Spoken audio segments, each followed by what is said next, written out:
자, 텍스트에서는요, 에러가 참 많아요. 글자가 오류가 많습니다.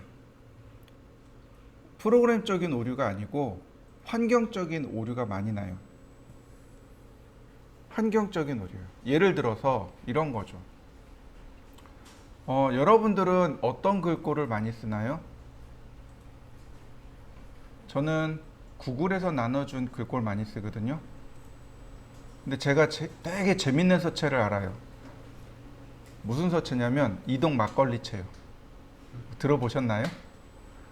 그 막걸리 그러면 어디가 유명한가요? 이동이 제일 유명해요. 이동이 제일 유명합니다. 요즘은 지역마다 술이 만들어지죠.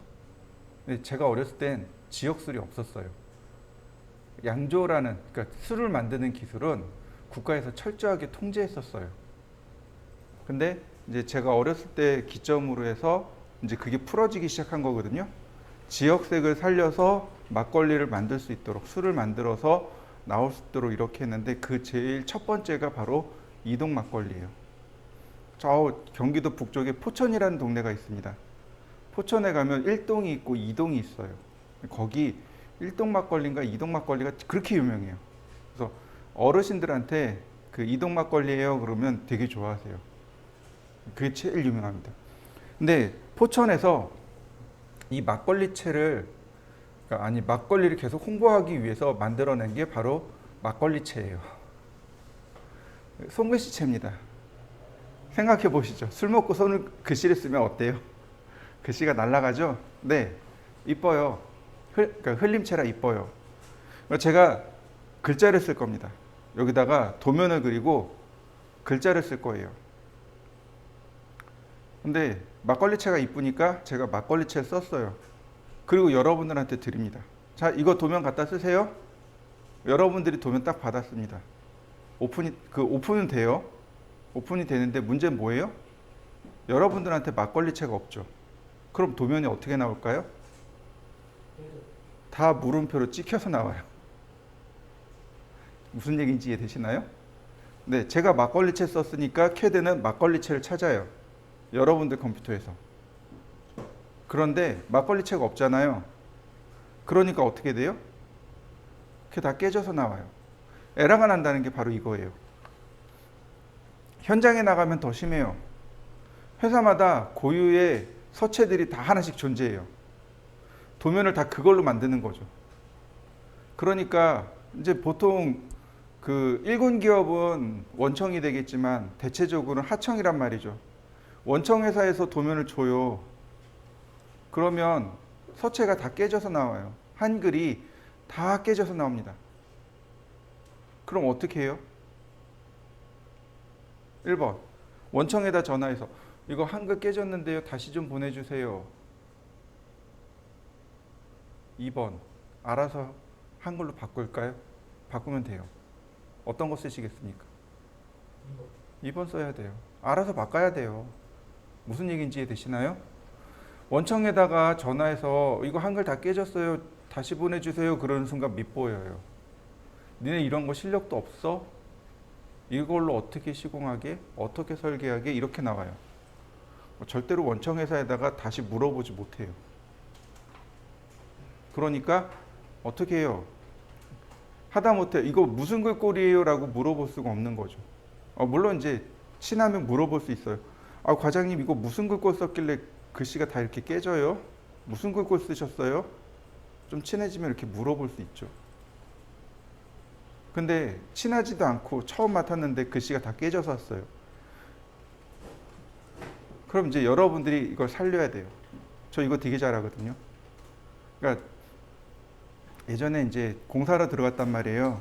근데 이제 저는 이제 인테리어 회사 이제 팀 그 과장이었고, 근데 저희 회사랑 다 연결되어 있는 하청 업체들이 또 있을 거 아니에요. 그 하청 업체들이랑 되게 친했어요. 왜냐면 내가 그분들을 무시 못 하거든요. 그분들이 어떤 면에 있어서는 나보다 훨씬 더 뛰어난 사람들이 많거든요. 하다못해 전기 사장님이요, 박사 밟으신 분이세요. 전기 사장님이. 그러니까 공부 되게 잘하세요. 카이스트 나오셨거든요. 그거 어떻게 무시해? 하청이라고. 심지어 나이도 많아요. 한 10살이나. 무시 못해요. 근데 그분들이 쫓아와서 과장님, 나 이거 글씨가 안 보여. 어떡하지? 되게 많아요. 그러면 이제 뚝딱뚝딱 해가지고 한 1분, 2분 사이에 다 싹 고쳐서 드려요. 다 됐어요. 오, 최고. 이따 내가 밥 사줄게. 되게 비일비재해요. 그러니까 스타일 명령 하나만 가지고 해결할 수 있는 것들이 굉장히 많습니다. 자, 글씨를 쓸 때요, 주의할 점이 있습니다. 1번, 고딕체 쓰세요. 자, 고딕체가 뭔지 아시죠? 네모, 그러니까 각져 있는, 그죠? 정사각형 혹은 직사각형 내에 글씨가 딱 들어가 있고 구부러진 거 없고 글씨가 직선 형태로 되어 있는 서체. 뭐 나눔 고딕이라든지, 그러니까 네이버에서 나눠주는 고딕이죠. 나눔 고딕이라든지, 그 다음에 뭐지? HY 울릉도체, 생각보다 많이 써요. 울릉도체라든지 뭐 이런 것들이 고딕체에 속하죠. 명조체 안 돼요. 아까 얘기했던 막걸리체 안 돼요. 고딕체입니다. 이건 제가 얘기하는 게 아니고 KS 규격에 딱 못 박아놨어요. 글꼴은, 그러니까 도면에 사용되어지는 글꼴은 고딕입니다 라고 딱 못 박아놨어요. 이건 전 세계 어딜 가도 다 똑같습니다. 내가 잘난 척하고 흘림체 써놓잖아요. 바로 욕 들어먹어요. 여러분들은 일단 고딕체를 우선해서 씁니다. 고딕체 쓰세요. 궁서체 절대로 안 돼요. 근데 이제 궁서체 쓰는 분들이 계세요. 그러면 이제 저분은 잘 모르고 설계를 시작했구나 라고 판단하시면 돼요. 도면은 가독성이 높아야 됩니다. 도면을 보고서 그 도면을 분석할 수 있도록, 쉽게 분석할 수 있도록 그렇게 설계를 해야 돼요. 도면 잘 그리는 사람들은 금방 티가 나요. 가독성이 굉장히 좋아요. 선이 굵고 가늘고 글씨가 한눈에 딱 들어올 만큼 깨끗하게, 도면이 정말 깨끗하게 들어가요. 그건 많이 그려보면 자연스럽게 몸에 배요. 제가 고등학교 때 공고 나왔다 그랬잖아요. 그러니까 저도 똑같이 시험을 봤단 말이에요.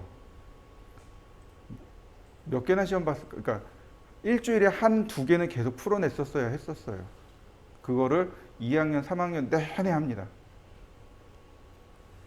한 100여 개 이상은 그린 것 같아요. 도면을 들고서 선생님한테 가요. 그럼 선생님이 검도를 해주십니다. 이거 틀렸고, 이거 맞았고, 그러면 틀린 거에 따라서 한 대씩 맞았어요. 저 때는 체벌이 보편화되어 있던 시대라 그렇게 맞고 선생님한테 감사합니다 그러고 나가야 됐었어요. 때린다고 나를 때려주셔서 힘들으니까 감사합니다 그러고 인사하고 들어가야 돼요. 많이 맞았어요. 설계하는데 가독성 떨어진다고 맞고요. 글씨 못 쓴다고 맞고요. 줄빛 떨어졌다고 맞고요. 근데 나중에 이제 설계를 실무 가서 설계 딱 하면요. 그때 이제 신입사원 때 이제 대리나 과장님들이 되게 좋아라 하셨어요. 설계 잘한다고. 왜냐면 가독성이 월등히 뛰어났거든요. 그러니까 여러분들도 마찬가지예요. 도면을 보고 가독성이 뛰어난 도면을 보고 한눈에 도면이 들어오는 도면들이 있어요. 도면이 눈에 쫙 들어오는 도면들이 있습니다. 되게 잘 그린 거예요. 여러분들이 그렇게 하셔야 돼요. 그건 답이 없어요. 많이 해보셔야 돼요. 많이 해야 이제 나올 거예요.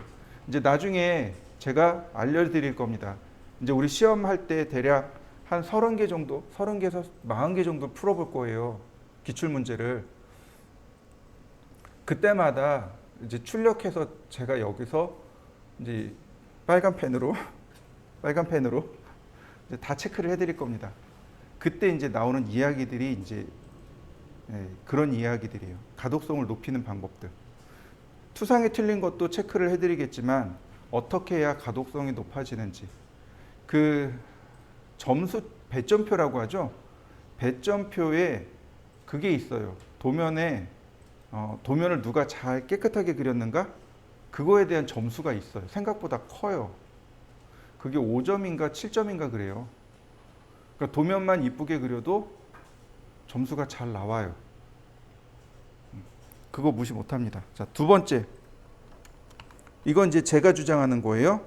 누구나 다 가지고 있는 보편적인 글꼴 쓸 것. 이건 이제 제가 여러분들한테 권하는 겁니다. 그냥 보편적으로 많이 쓰는 글꼴을 쓰세요. 아까 얘기했잖아요.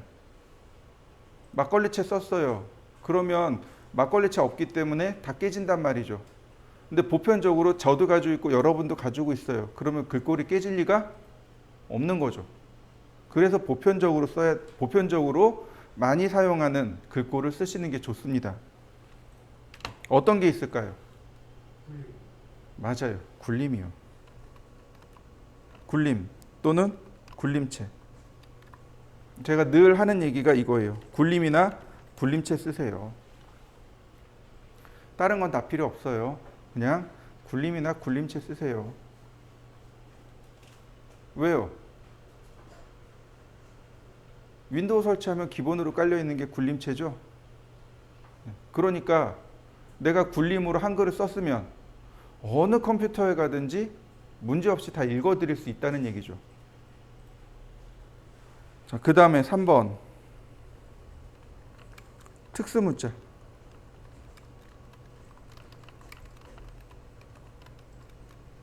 특수문자를 지원하는 글꼴을 쓰세요. 특수문자 완벽하게 지원하는 거 굴림밖에 없어요. 굴림, 궁서, 도듬, 바탕 이렇게가 특수문자를 완전히 구현해 줍니다. 어떤 서체들은요, 특수문자를 완전히 지원하지 못하는 서체들도 있어요. 근데 특수문자를 완전히 지원하고 누구나 다 가지고 있으며 고딕체인 서체, 여기에 조건이 딱 맞는 게 굴림입니다. 이해되셨나요? 네. 자, 우리 이건 상식으로 한번 넘어가 봅시다.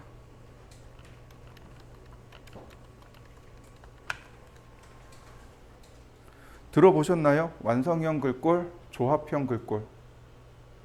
들어보셨나요? 처음 들어보셨나요? 이게 우리나라에 한번 크게 이슈가 된 게 96년도에 윈도우가 처음 윈도우 95가 먼저죠. 지금은 이제 윈도우 10이죠. 10, 11 나왔죠. 이제 조만간 11 나올 거예요. 근데 그 이전에 이제 뭐 윈도우 10, 8, 7, 그 다음에 97, 2000, 97, 96, 95 이렇게 내려간단 말이죠. 그 이전엔 도스를 썼어요. 도스가 어떻게 생겼냐면 이렇게 생겼습니다.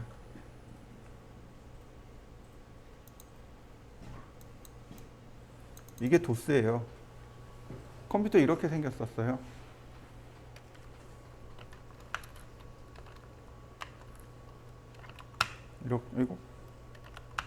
이런 식으로 직접 명령어를 입력해서 썼어야 했었어요. 그런데 윈도우가 이렇게 딱 나오면서 지금 기반이 만들어진 거죠. 근데 이때 문제가 생긴 게 뭐냐면 한글이요. 영어는 괜찮았어요. 우리나라에서 이야기를 합니다. 한글은 조합형으로 하는 게 가장 쉽습니다. 프로그램도 쉽고 폰트 개발도 쉽고 여러모로 경제적이니 조합형으로 해주세요. 마소에서 완성형으로 내보내버렸습니다. 이해되시나요? 마소에서 완성형으로 윈도우를 만들어버린 거예요. 폰트 회사들 난리 났어요. 이거예요. 조합형은 뭐냐면 조합하는 겁니다. 기역의 아를 조합하면 가가 나오죠. 기역의 아에 이응을 더하면 강이 나오죠. 이게 조합형인 거예요. 그러니까 폰트를 만들 때 기역, 아, 이응만 있으면 되죠. 이해되시나요? 근데 완성형은 뭐냐면 가, 갸, 거, 겨 이거 다 넣어야 돼요. 다 넣어야 돼요. 제가 알고 있기로는 만 몇 자로 알고 있거든요. 한글 가에서부터 뭐 희까지인가요? 뭐 거기까지 어디 조합하면 한 만 몇 자 나오는 걸로 알고 있는데 그거 다 넣어야 돼요. 그래서 비교를 하는 겁니다. 내가 쓴 글꼴하고 폰트에 있는 거 비교해서 맞으면 보여주는 거예요. 프로그램은 완성형이 조금 편할 수 있겠죠. 마소에서 만든 그게 편할 수 있겠죠. 근데 폰트는요? 폰트 개발하려면 얼마나 걸릴 것 같아요? 3년이요. 한 만자를 일일이 다 써서 넣어 붙여야 되잖아요. 폰트 개발하는데 3년 걸려요. 그러니까 폰트 저작권이 그렇게 세요. 예전에 이미지 저작권 한참 많이 돌았죠? 폰트 저작권이 그래요. 여러분들 나중에 간판 제작할 때 그거 되게 조심하셔야 돼요. 제 선배들도 간판 썼다가 저작권 걸려가지고 폰트 저작권 걸려가지고 돈 다 물어줬어요. 인터넷에 올라가는 글꼴이요? 그거 한 50만 원이에요. 근데 프린트물로 나가는 거 그건 또 달라요. 간판으로 나가는 거 또 금액이 달라요. 그 선배요 거진 한 500 물어줬어요. 간판 하나 썼다가. 그거 무시 못해요. 그러니까 그래서 무료 글꼴들 있죠. 상업용으로 써도 좋습니다라고 하는 글꼴들이 뭐가 있는지 잘 찾아보셔야 돼요. 저 같은 경우는 나눔고딕 많이 사용해요. 그 다음에 구글에서 나눠주는 글꼴 있어요. 그런 거 고딕 같은 거 그런 거 많이 사용합니다. 왜냐면 그 서체를 써야 상업 그 저작권에서 비켜나갈 수 있잖아요. 그러니까 무조건 다 해결이 되는 게 아니에요. 그리고 폰트를 매년 라이센스를 사야 돼요. 매년 사야 돼요. 라이센스를. 그래서 만약에 그게 날라와요. 공문이. 그러면 우리 라이센스 있어요? 라고 다시 거꾸로 보여줘야 돼요. 우리 라이센스 있어요? 하든지 말든지 마음대로 하세요. 그럼 그쪽에서 라이센스 있네 그러고 싹 사라지는 거죠. 그래서 간판 회사 다 폰트 라이센스 사야 돼요. 그 다음에 인쇄소 다 폰트 라이센스 사야 돼요. 웹 디자인하는 디자인 팀들 사야 돼요. 그 폰트 라이센스 사야 돼요. 근데 만약에 조합형으로 했으면 훨씬 더 수월해졌겠죠. 근데 완성형으로 하다 보니까 폰트가 완성형으로 만들어지다 보니까 특수 문자를 어떻게 해요? 넣을까 말까 그러다가 뺀 폰트들이 제법 많아요. 특수 문자까지 들어가지 않은 폰트들이 제법 많아요. 근데 마소에서 야 이렇게 해 그리고 준 게 바로 굴림, 궁서, 바탕, 도둠 이 4개예요. 거기에는 폰트가 다 들어가 있어요. 생각보다 커요. 이 굴림 서체가 생각보다 파일 크기가 커요. 어쨌든 특수문자까지 지원하는 글꼴. 그래서 저는 기본적인 글꼴인 굴림을 쓰라고 여러분들한테 강요 아닌 강요를 합니다.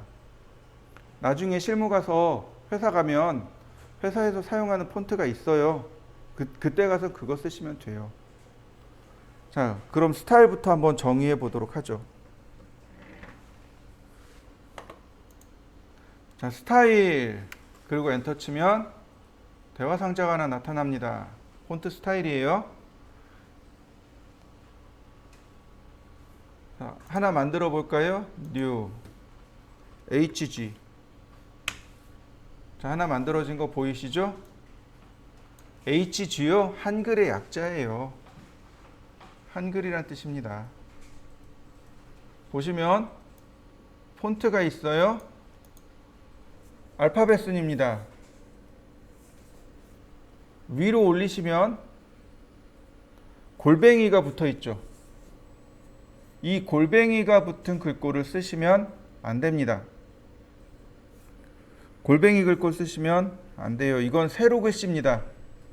골뱅이 글꼴은 세로 글씨고 아래로 내리시면 됩니다. 이렇게요. 그러면 그러니까 한글이 깔려 있으니까 안산수채화하고 그 다음 굴림이 나와요. 굴림 선택하시면 됩니다. 폰트 스타일이 레귤러가 있어요. 일반적인이죠. 자, 다시 한번 볼까요? 폰트 스타일 어떤 건 볼드, 볼드 이탈릭, 이탈릭, 레귤러 혹은 엑스트라 볼드를 지원해 주는 데도 있고 씬을 지원해 주는 데도 있습니다. 이건 서체마다 달라지겠죠? 그렇지만 굴림은 레귤러만 지원합니다. 그 다음 여기 사이즈는 절대로 손대지 마세요. 여기다 사이즈를 넣게 되면 글꼴 크기가 정해지지 않습니다. 여기 글꼴 크기가 딱 고정돼서 나옵니다. 내가 예를 들어서 여기 글꼴 크기가 5mm로 지정해 놨어요. 그러면 글자 크기가 다 5mm로 나옵니다. 이거 텍스트나 M텍스트에서 자연스럽게 조절을 해야 되는데 그걸 막아버리는 겁니다. 그러니까 얘는 쓰지 마세요. 그 다음 이펙트. 왼편 하단에 보시면 프리뷰가 있습니다. 업사이드 다운, 위아래로 반전시키기. 위아래 반전이에요. 업사이드 다운. 글씨가 위아래로. 백워드. 글씨가 좌우 반전입니다.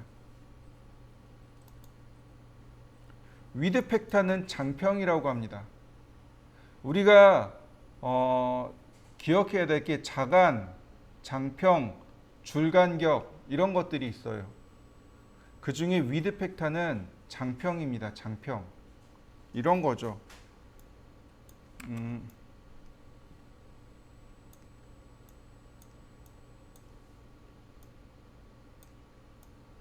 제가 이렇게 간자를 썼어요.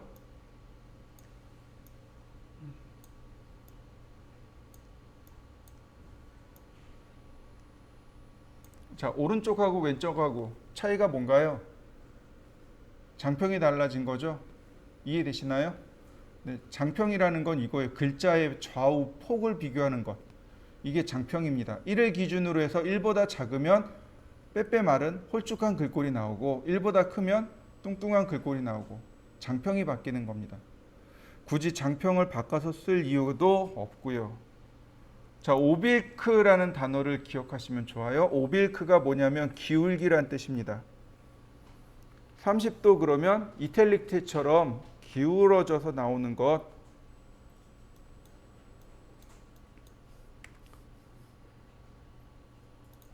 그 다음에 보시면 맨 아래 여기 하나 항목이 막혀 있을 겁니다. 그죠? 자, 보시면 글꼴이 두 종류가 있습니다.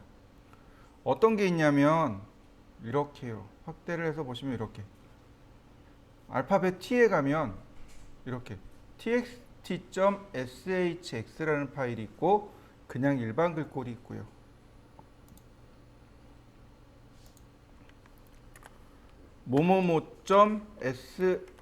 momo.shx라는 파일이 있습니다. 얘가 빅폰트라고 합니다. 큰 글꼴이란 뜻이죠. 보통 영문 한자가 1바이트, 한글까지 하면 2바이트. 그런데 얘는 빅폰트는 4바이트. 이런 식으로 글꼴을 조합할 때 사용하는 그 글자의 크기가 존재합니다. 메모리에 얼만큼 쓸 거다라고 하는 건데 SHX는 빅폰트에 해당합니다. 폰트가 큰 거 메모리를 많이 차지한다는 거죠. 근데 얘가 더 정확하게는 말하면 뭐냐면 오토캐드 전용 글꼴입니다. 이게 오토캐드 전용 글꼴이에요. 이해되셨나요? 그래서 오토캐드 전용 글꼴을 선택하면 이렇게 버티컬이 활성화됩니다. 누르시면 이렇게 버티컬로 글씨가 써져요. 수직으로 글씨 쓰기입니다. 간판 글씨가 이렇게 써지는 거죠. 또 그 아래 보시면 유즈 빅폰트라는 항목이 있어요. 유즈 빅폰트를 체크하면 여기 빅폰트가 나옵니다. 요거를 잘 기억하셔야 돼요. 어떤 걸 기억하시냐면 여기 WH로 시작하는 글꼴이요. WH로 시작하는 글꼴입니다. 자, 이유를 설명하죠. CAD에서 사용하는 글꼴이 두 종류가 있어요. 아니, 몇 종류가 있는데 그 중에 하나가 TTF라는 파일이 있어요. 그 다음에 FON이라는 파일이 있습니다. 요거는 윈도우 전용 서체입니다. TTF 혹은 FON 이렇게 끝나는 건 윈도우 전용 서체예요. SHX로 끝나는 건 오토캐드 전용 서체입니다. 물론 윈도우 전용 서체가 더 있어요. 뭐 WTTF라는 것도 있고 몇 가지 더 있습니다. 근데 가장 흔하게 쓰는 게 바로 이 TTF 파일이에요. True Type Font란 뜻입니다. 이게 이제 주로 우리가 많이 사용하는 서체인데, 한글이 깨졌을 때 얘는 WH 별표점 SHX를 선택하면 한글이 회복이 됩니다. 이해되셨나요? 한글이 깨졌어요. 그러면 10중 8구 여기가 다 깨진 거예요. 즉 오토캐드 전용 서체가 있는데 그게 나한테 없는 겁니다. 이해되셨나요? 빅폰트를 쓰고 있는데 빅폰트가 쓰였어요. 나한테 없어요. 그러면 어떻게 해요? 유즈 빅폰트를 선택한 다음에 WH로 시작하는 이렇게 4개의 파일 있죠. 얘네 중 하나를 선택하시면 한글로 복원이 됩니다. 그렇지 않고 일반적인 경우는 굴림으로 바꾸세요. 그러면 한글로 복원이 됩니다. 얘는 굴림으로 바꾸세요. CAD가 에러난 경우, 그러니까 도면을 열었는데 한글로 된 글꼴이 다 깨졌어요. 그러면 어디서 확인하냐면 바로 여기 스타일에서 확인합니다. 선택을 합니다. 선택을 해요. 그 다음에 여기를 확인합니다. 폰트가 이렇게 빅폰트예요. 그럼 눌러서 W로 시작하는 글꼴을 선택해 주세요. 그러면 복원이 됩니다. 그 다음 일반적인 글꼴이라면 굴림으로 바꾸세요. 그러면 해결이 됩니다. 무슨 얘기인지 이해되셨나요? 우리가 사용하는 폰트가 두 종류가 있어요. 오토캐드 전용 서체가 있고 윈도우 서체가 있고, 만약에 내가 스타일에서 들어와서 여기 폰트에서 확인을 했는데 이게 오토캐드 전용 서체예요. 그러면 빅폰트에서 WH로 시작하는 폰트를 선택하시면 한글로 복원이 될 것이고, 들어왔는데 여기에 우리가 알지 못하는 이상한 글꼴이 있는 거죠. 그럴 땐 이거 굴림으로 바꿔주시면 한글로 복원이 됩니다. 이해되셨나요? 네, 복원하는 방법입니다. 자, 이 상태에서 어플리, 자, Current Text Style HG로 잡혀 있습니다. 그리고 클로즈 누르시면 됩니다. 어넌테이트에 보시면 바로 이 부분, 어넌테이트에 보시면 바로 여기가 폰트 스타일들입니다. 스타일들이에요. 여기서 지정하시면 됩니다. 여기서 지정하시면 돼요. 글씨 쓰는 명령어가 이렇게 두 개가 있습니다. 멀티라인 텍스트하고 싱글라인 텍스트하고 두 개가 있어요. 싱글라인 텍스트가 텍스트고 멀티라인 텍스트가 m텍스트입니다. 싱글라인 텍스트 그냥 말 그대로 텍스트입니다. 자, 텍스트 엔터. 그러면 현재 글꼴, 글자의 크기, 그 다음 저스티피케이션, 저스티피라고 되어 있죠? 자리 맞춤입니다. 저스티피 혹은 저스티피케이션, 위치 맞춤이란 뜻입니다. 지금 현재 글꼴은 HG로 되어 있습니다. 여기 스타일에서 바꿀 수 있어요. 그 다음 글자 크기, 글자 크기는 여기 스타트 포인트 누르면 글자 크기 나와요. 저스티피케이션은 여기서 맞출 수 있습니다. 일단은 시작점의 위치 클릭. 그러면 헤이트, 즉 문자의 높이를 말합니다. 엔터. 2.5mm. 그 다음 로테이션 앵글, 문장의 각도입니다. 0도 엔터. 그러면 글자가 이렇게 깜빡깜빡해요. 여기서 글씨를 쓰는 겁니다.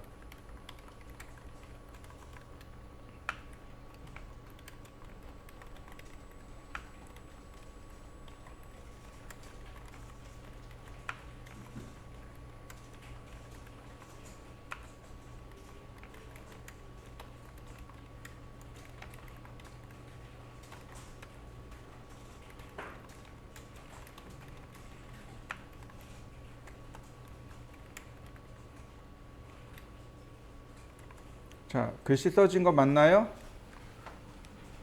자, 엔터 2번입니다. 한 번, 2번. 그러면 이와 같이 글씨가 써지는데 글씨가 어떻게 되나요? 한 줄씩 인식하는 거 보이시나요? 한 줄 쓰기입니다. 한 줄 쓰기 이해되시나요? 네. 자, 이번에는 텍스트를 이용한 글씨 쓰기를 계속 해보도록 하죠. 자, 텍스트 그 다음에 다시 시작 위치 지정하고 글자 높이를 지정하면 됩니다. 예를 들어서 5mm 그리고 엔터. 그 다음 로테이션 앵글. 로테이션 앵글은 항상 0도입니다.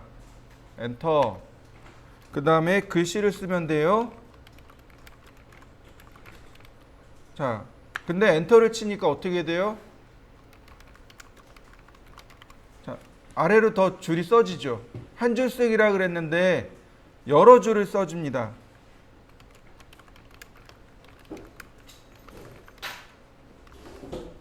여러 줄 써지죠. 심지어 백스페이스를 누르면 거꾸로 지워지기도 합니다. 이때 우리가 종료를 해보죠. 그러면 비로소 얘가 떨어지게 됩니다. 이렇게요. 즉 텍스트라고 하는 것은 글씨를 처음 쓸 때는 여러 줄을 쓸 수 있도록 지원해 줍니다. 그런데 다 쓰고 나면 한 줄 한 줄 다 분리해 버리는 것. 이게 텍스트입니다. 자, 다시 보세요. 텍스트 시작점 지정하고 글씨 크기 지정하고 이번엔 로테이션 앵글을 지정합니다. 30도.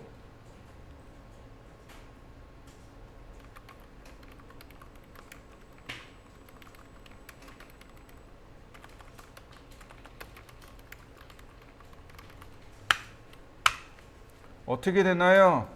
글자가 회전된 거 보이시나요?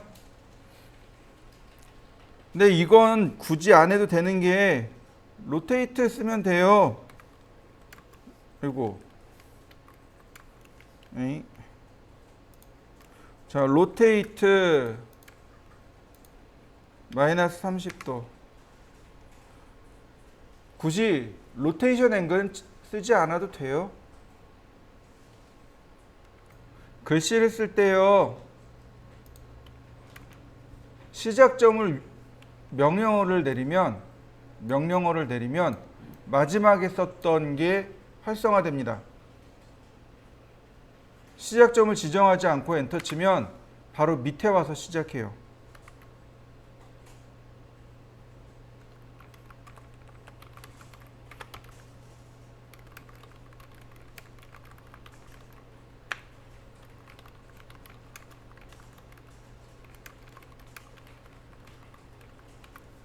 자, 그대로 밑으로 내려갑니다. 또 하나, 엔터 2번 누르지 말고요.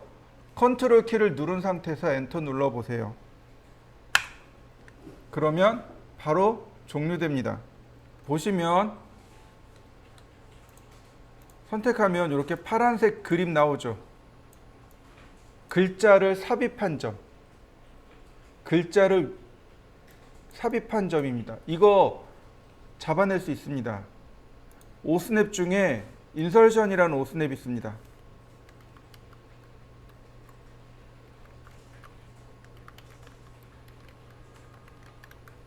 인설션이라는 오스냅이 있어요. 인서트란 뜻이죠. 인서트가 삽입하다란 뜻이죠. 그러니까 인설트 혹은 인설션, 삽입점이란 뜻입니다. 다시 말하면 자, 라인, 자, 어디 갔나요? 인설트, 여기 있네요. 위치점 찾아지는 거 보이시나요? 네.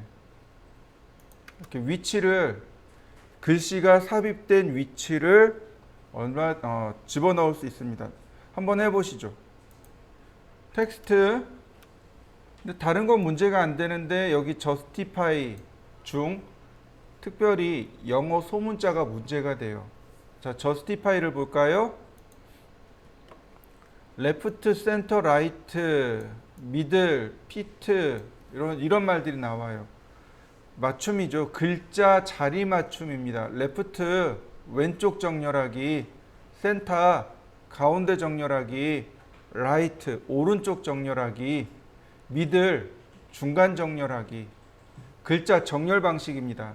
여지껏 left로 했었으니 이번엔 center로 한번 해보죠. 그 다음 중심점 지정하고 글씨 높이 지정하고 각도 0도 엔터.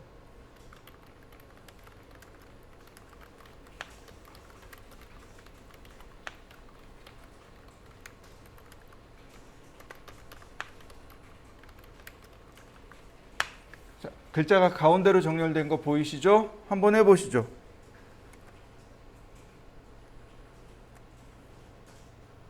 자, 이번엔 오른쪽 정렬해 볼까요? 텍스트, justify, right 클릭하고 엔터, 엔터.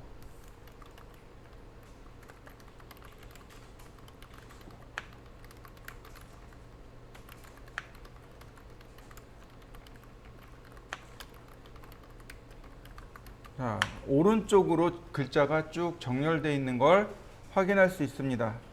자, 이번에는 얼라인과 피트에 대해서 알아보도록 하겠습니다. 이 얼라인과 피트는요, 사용하는 방법이 거의 비슷한데 이렇게 보시면 좋을 것 같아요. 자, 제가 10mm짜리 선을, 아니 100mm짜리 선을 두 개를 그렸습니다. 이렇게요.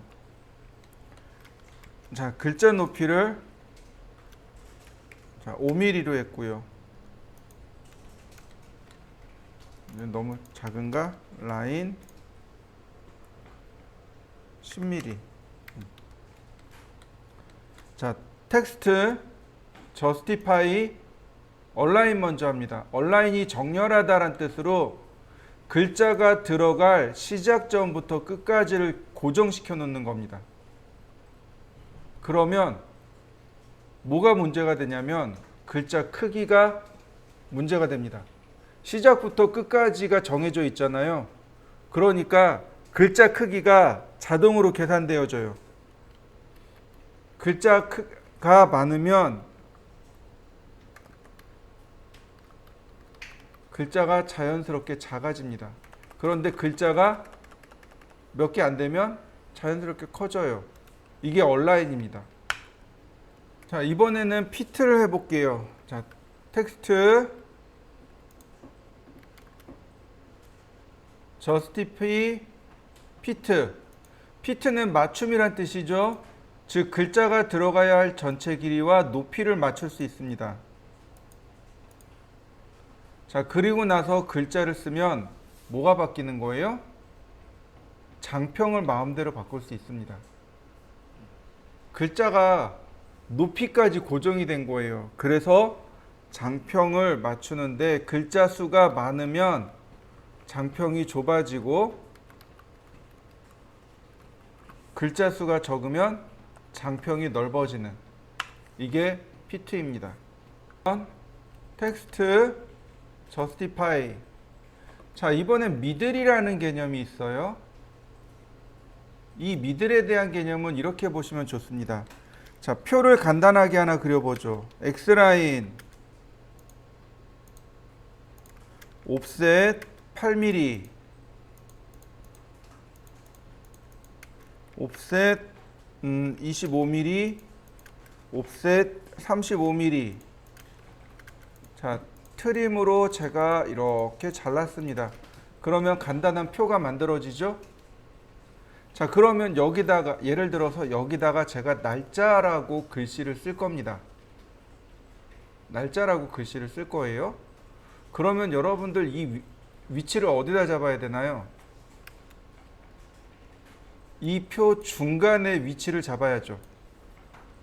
맞나요? 자, 보세요. 제가 선을 두 개를 그릴 겁니다. 이렇게 대각선으로. 텍스트 justify center. 글자 높이 2.5mm. 그 다음에 날짜. 자, 중간 위치 맞았나요? 자, 이렇게 좌우로 중간 위치는 맞았지만 상하로 중간 위치가 틀어져 있죠. 다시 봅니다. 텍스트 justify middle.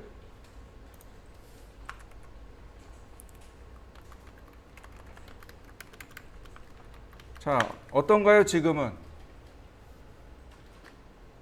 중간 정렬 맞습니까? 네, 이게 미들입니다. 미들이 훨씬 더 활용하는 곳이 많겠죠. 자, 그 다음에 보시면 TLTC, TR, MLMC, MR, BLBC, BR이요. TL이 탑 레프트입니다. 문자에 이렇게 글자가 이렇게 있으면 이 지점이 TL입니다. 글자에 탑 레프트, TC, 탑 센터, TR, 탑 라이트. 그 다음 중간 위치, 미들 레프트, 미들 센터, 미들 라이트. 바툼 레프트, 바툼 센터, 바툼 라이트. 이렇게 됩니다. 이해되시나요? 이게 영어 소문자만 문제가 돼요. 한글은 괜찮아요. 네, 뭐 크게 문제되진 않으니까 일단 하나씩 해보죠. TL, 탑 레프트란 얘기죠. 그리고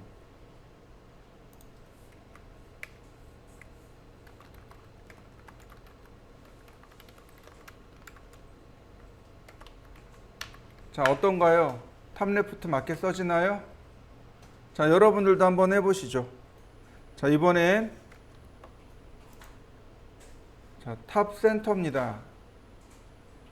자, 탑 센터.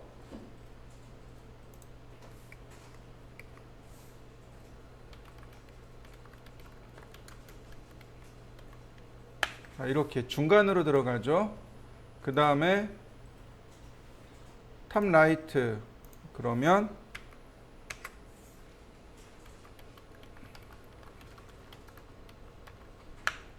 자, 이렇게 순서대로 이렇게 확인해 보실 수 있습니다. 여러분들도 한번 확인해 보시죠. 이번엔 미들 라인을 한번 해볼까요? 텍스트 justify 자, 미들 레프트.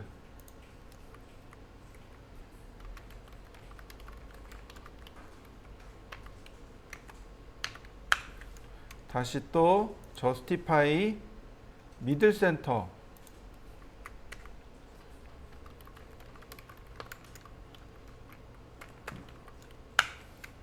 그 다음 justify 이거 자, 미들 라이트.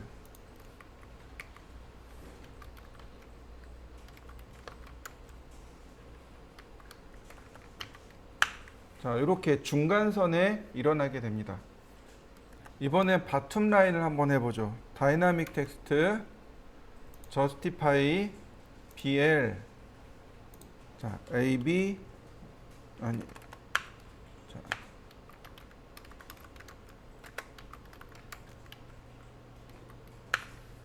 자요.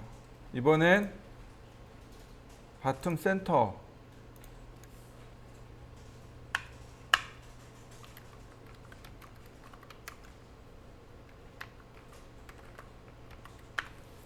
그 다음에 마지막으로 바툼 라이트.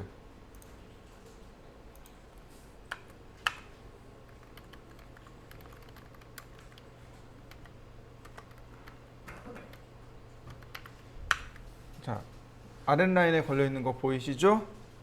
자, 보세요. 텍스트. 자, 먼저 레프트입니다. 제가 레프트를 이렇게 썼어요.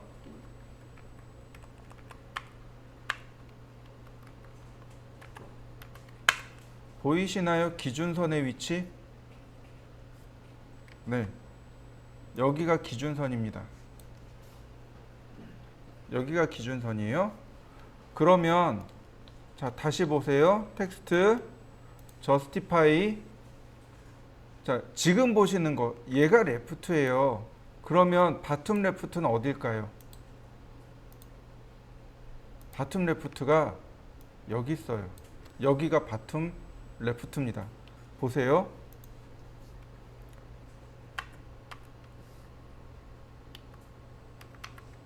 어떤가요? 차이점 이해되시나요? 한글은 레프트와 바텀 레프트의 위치가 같아요. 영어 소문자만 달라집니다. 이렇게 되다 보니까 미들의 위치와 미들 센터의 위치가 또 달라집니다. 자, 보세요. 자, 여기다 써보죠. 텍스트. 자, 미들입니다.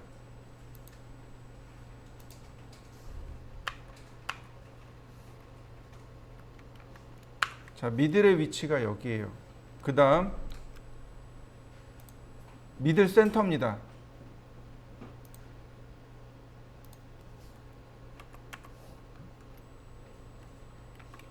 차이점 이해되시나요? 미들은 이 전체의 중간을 말합니다. 미들은 전체의 중간이고 미들 센터는 어디냐면 바로 여기 이 베이스란 여기의 높이가 미들 센터입니다. 한글은 미들과 미들 센터의 위치가 같아요. 그런데 영어는 이렇게 조금씩 차이가 납니다. 자, 한번 해보시죠. 자, 보시면 이제 아까 이야기하던 것 중에 하나, 글꼴 저장 위치요.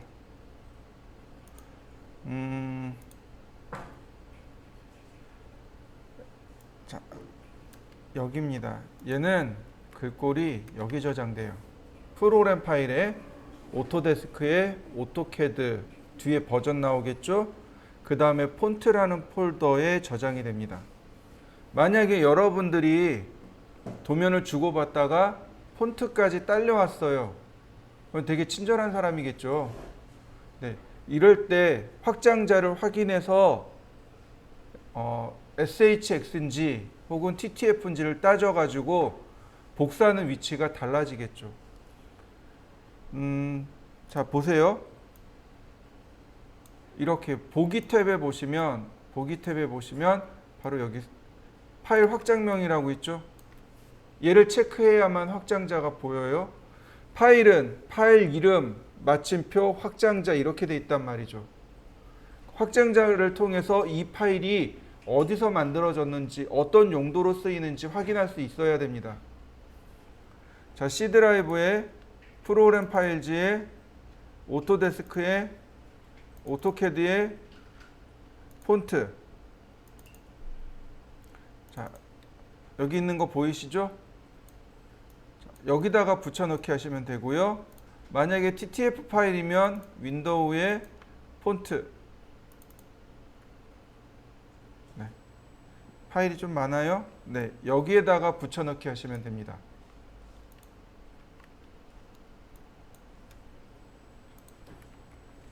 이렇게 한번 찾아보시면 좋을 것 같고요. 그 다음에 이제 특수키가 나옵니다. 특수키. 아까 제가 세 번째로 특수문자 지원해주는 글꼴이라 그랬죠? 얘네들이 특수문자입니다. 근데 이 중에 이렇게 맨 위에 세 개. 이 세 개가 제일 중요해요. 자, 보세요.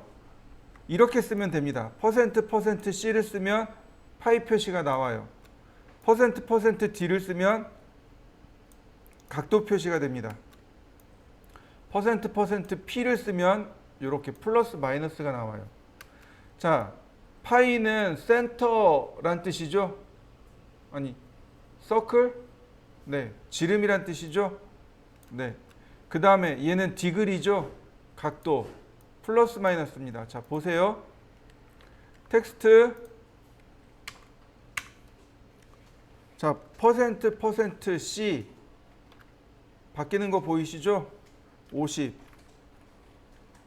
45 퍼센트 D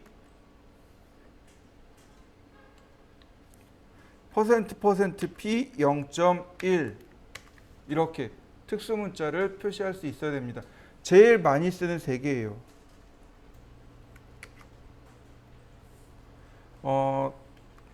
이렇게도 쓸 수 있습니다. 그 다음에 퍼센트 U 언더라인이에요. 다시 한번 쓰면 끝나게 됩니다.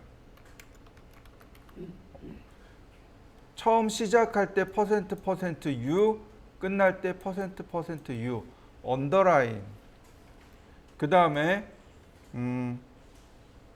퍼센트 K는 스트로크입니다.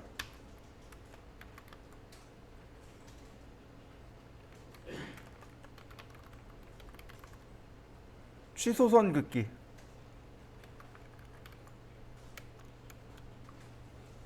그 다음에 O는 오버라인입니다. 윗줄 긋기.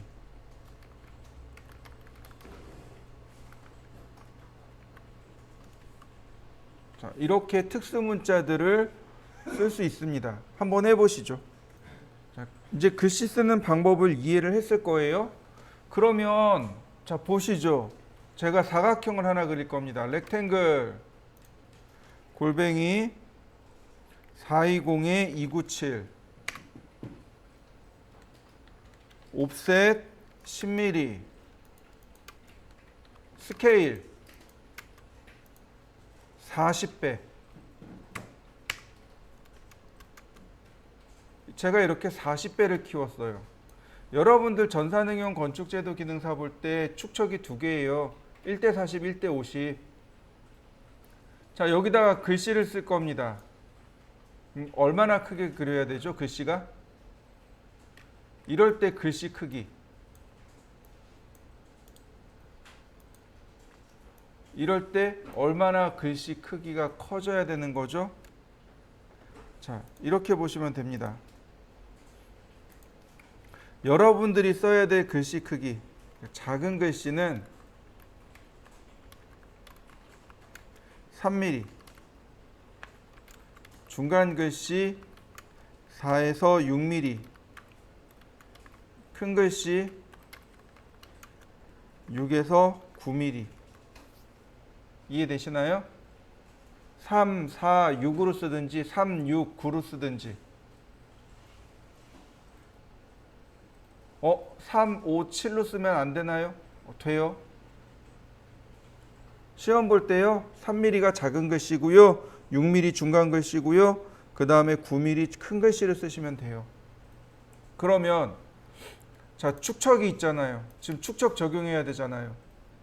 축척이 1:40이죠. 그러니까 몇 mm가 돼요?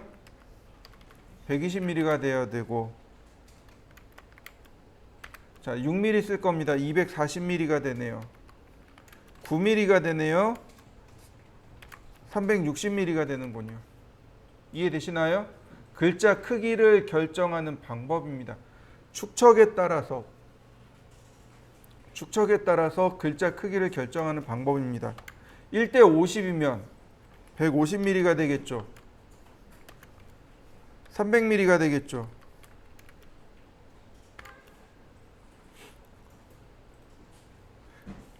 (450mm가) 되겠네요. 이해되시나요?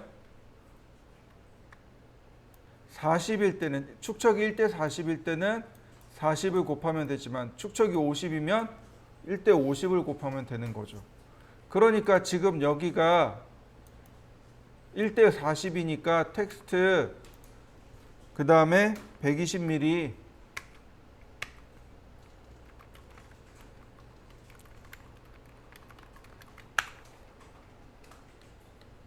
그러니까 글씨가 적당히 나오게 됩니다.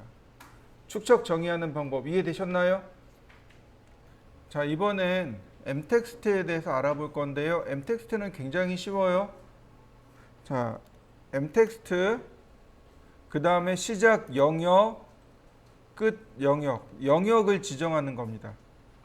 시작과 끝나는 영역을 지정하면 이렇게 리본 메뉴가 텍스트로 바뀝니다. 제일 앞단이 스타일이고요. 그 다음에 글자 크기입니다. 자, 3mm. 신기하게 여기서 글자를 지정할 수 있어요. 여기서 글자를 지정할 수 있습니다. 그 다음에 저스티피케이션 여기 있고요. 그 다음에 특수문자가 심볼에 있습니다. 작업하기가 훨씬 더 수월해요.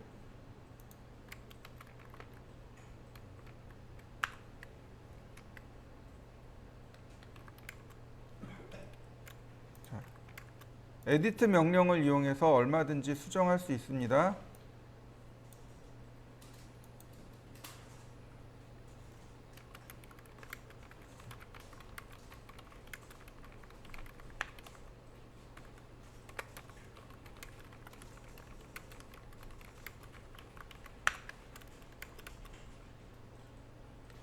이렇게요. 얼마든지 수정할 수 있어요. 텍스트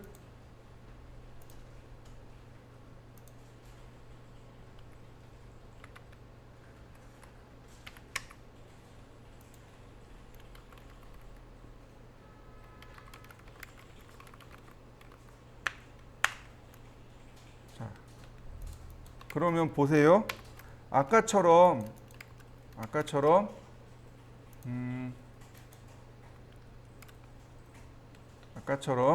표를 하나 그릴 겁니다. X라인 옵셋 8mm, 옵셋 25mm, 옵셋 40mm. 자, 트림. 그러면 여기 가운데다 써야 되잖아요. 텍스트는 대각선으로 선을 그렸죠. 자, M텍스트는 영역을 지정하는 겁니다. 이렇게. 그 다음 미들 센터.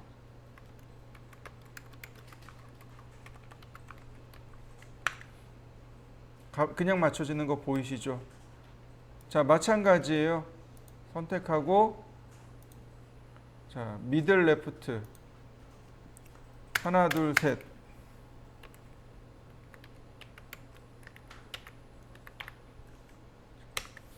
자동으로 맞춰지는 거죠. 자, 한번 해보실까요? 자, 다시 또 볼까요? 우리가 이제 여러 가지를 하는데 그 중에 하나가 이제 이런 게 있어요. 서클 반지름 10mm, 라인 쿼드란트에서 자 100mm, 센터에서 쿼드란트로. CAT 2급은 이렇게 그려요. CAT 2급은 여기가 이렇게 그려지는데 랭스 델타 3mm.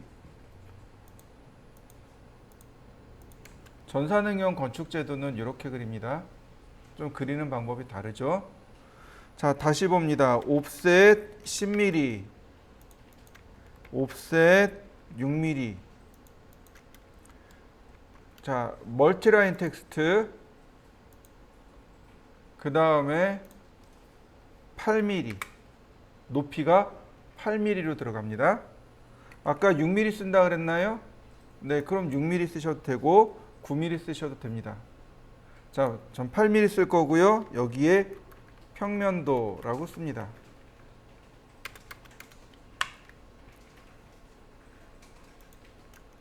다시 텍스트. 자, 이번엔 좌하단점입니다. bottom right 3mm.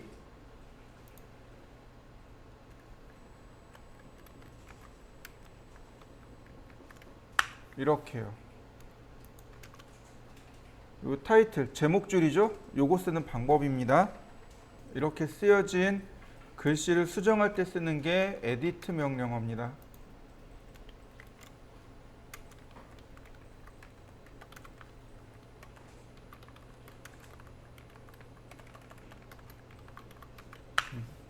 에디트하고 글자를 클릭하시면 돼요. 그러면 얼마든지 수정해서 사용하실 수 있습니다.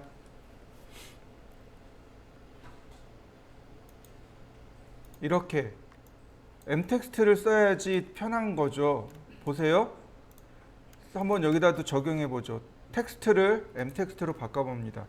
텍스트 to 엠텍스트. 그러면 객체를 선택하라고 해요. 엔터. 그러면 이와 같이 엠텍스트로 그냥 바뀌게 됩니다. 그래서 여기서 이렇게 바로 쓸 수 있어요.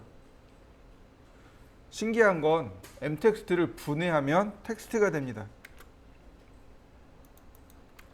엠텍스트를 분해하면 텍스트로 바뀌고 텍스트 to 엠텍스트라는 명령어로 선택을 하면 또 자연스럽게 엠텍스트로 바뀌게 됩니다. 또 보세요.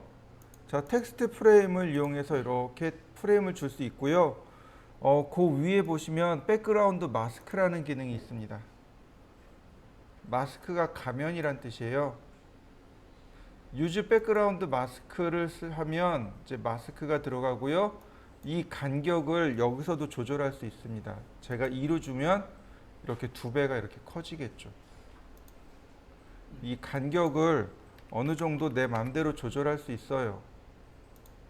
그리고 마스크의 색상을 여기서 지정할 수 있는데 그 왼편에 옵션이 있습니다. Draw Background Color. 배경색과 똑같은 컬러로 채우겠습니다. 이런 뜻이에요. 그러면 이렇게 아무것도 없는 것처럼 나오게 되는 거죠. 그러면 이렇게 보시면 되죠. 자, 선택하고 우리 지난번에 한 것처럼 드로잉 오더를 올리면 어떻게 되나요? 밑에 내용 감춰진 것까지 이해되시나요? 자, 한번 해보시죠.